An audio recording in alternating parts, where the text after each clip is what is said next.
예, 반갑습니다. 4단원 5번째 시간입니다. 자, 이것은 여러가지 산성 물질과 염기성의 물질을 그 세기 정도로 이렇게 표현해 놓은 것입니다. 실제로 맛으로 본다고 했을 때 신맛이 심할수록 산성일 경우가 많고 쓴맛이 날수록 염기성일 경우가 많습니다. 그럼 무엇이 이 산과 염기의 차이를 만들어내게 될까요? 자, 오늘은 이 산과 염기를 어떻게 구분하는지에 대해 배워볼 것입니다. 자, 첫 번째는 아레니우스의 구분입니다. 자, 아레니우스라는 과학자가 산과 염기를 구분한 방법은요, 물에 녹아서 어떤 이온을 내어놓는가에 따라서 산이냐 염기냐를 결정하는 것이었습니다.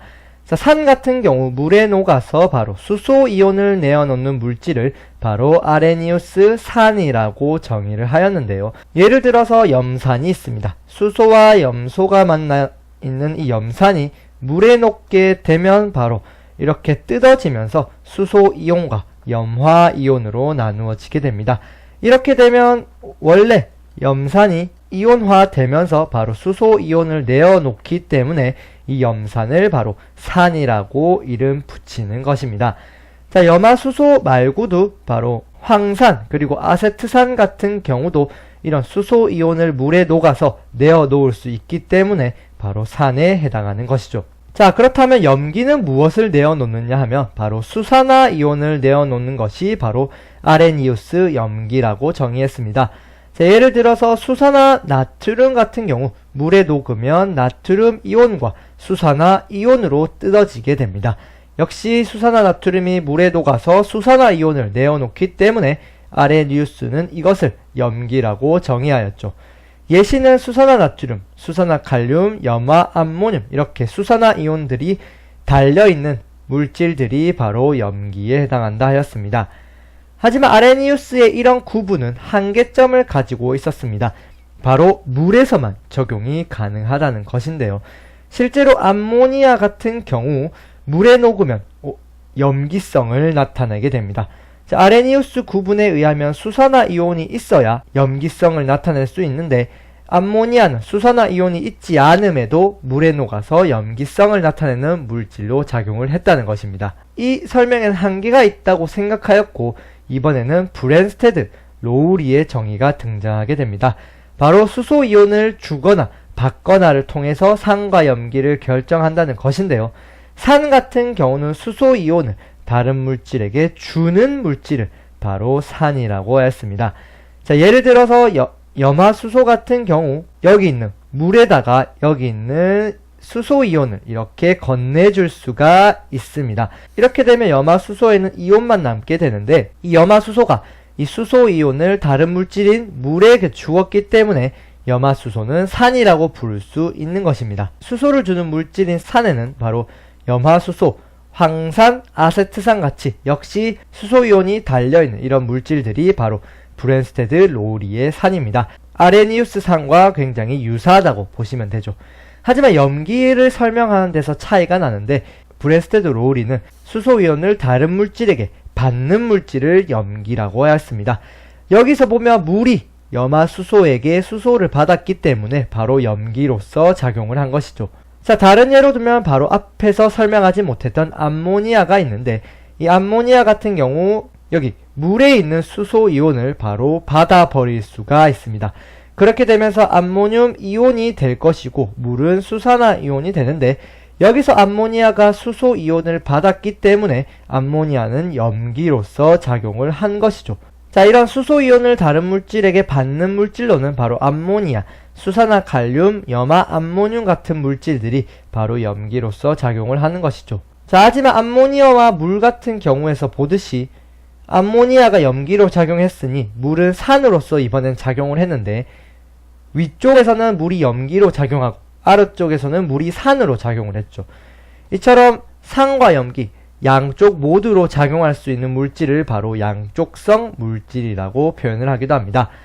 자, 하지만 브랜스테드 로우리 정의도 역시 한계점이 있었습니다. 바로 수소가 없는 분자는 적용이 힘들었다는 점입니다. 왜냐하면 브랜스테드 로우리는 수소이온을 주거나 받거나에 의해서 산과 염기를 정의했기 때문이죠. 예를 들어서 플루올이나 붕소 같은 경우 바로 산성 물질인데 수소이온을 줄 수가 없죠. 그러면 왜 플로리나 붕소가 산성물질로 작용했는지를 한번 보겠습니다. 바로 이것을 설명하기 위해서 바로 루이스 정의가 나오게 됩니다. 자, 루이스는 전자쌍을 받거나 주거나를 하면서 산과 염기를 결정한다고 하였습니다. 산을 다른 물질에게 전자쌍을 받는 물질이라고 정의하였는데, 여기서 나오는 이 루이스는 바로 3단원의 루이스 구조를 만든 그 사람과 동일합니다. 자, 예를 들어서 수소이온과 물이 있는데, 물은 여러분들도 구조에서 아시다시피 바로 비공유 전자쌍이 존재하고 있습니다. 자, 물에 있는 이 비공유 전자쌍이 수소이온을 이렇게 가지고 올 수 있습니다. 왜냐하면 비공유 전자쌍은 마이너스 전기를 띠고 수소이온은 플러스 전기를 띠기 때문이죠. 그래서 물은 이렇게 수소이온을 이렇게 가져올 수가 있습니다. 자, 실제로 이온의 모습은 이런 모습으로 산소 주위에 3개의 수소가 연결된 이온의 모습을 띠게 됩니다. 그래서 이 경우는 물이 전자쌍을 수소에게 주었기 때문에 산에 해당하는 물질은 무엇입니까? 그렇죠. 전자쌍을 받은 물질인 바로 수소가 바로 산에 해당하게 되죠. 그래서 염기는 다른 물질에게 전자쌍을 주는 물질이 되는데, 그래서 A와 B가 있을 때 전자쌍을 준 B가 바로 염기에 해당하고 A는 산에 해당하는 반응식을 볼 수가 있습니다. 자, 여기서 수소이온과 물 같은 경우 누가 산이고 누가 염기이겠습니까? 전자쌍을 준 물질인 물이 염기이고 전자쌍을 받은 수소가 산이 되겠죠.